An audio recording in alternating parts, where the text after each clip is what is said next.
আবহাওয়ার পূর্বাভাস। বাংলা জুড়ে জাঁকিয়ে শীত। কলকাতায় 72 ঘন্টার রাতে তাপমাত্রা 5 ডিগ্রি পতন। লেপ কম্বল সোয়েটার বের করার দিন এসেই গেছে।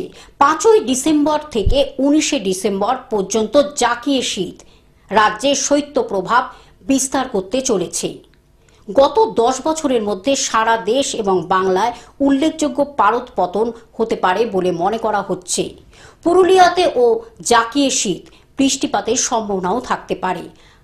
আবহাওয়া নিরিখে শৈত্যের প্রভাবে উত্তর ও দক্ষিণ জুড়ে দ্বিতীয় শীতলতম দিন। Bureau report, globe news. এখন থেকে গ্লোব টিভি দেখুন আপনার স্মার্টফোনেও। গুগল প্লে স্টোর অথবা অ্যাপল স্টোর থেকে ডাউনলোড করুন গ্লোব টিভি লাইভ অ্যাপ। এছাড়া জিও টিভি অ্যাপ থেকে দেখুন গ্লোব টিভি লাইভ।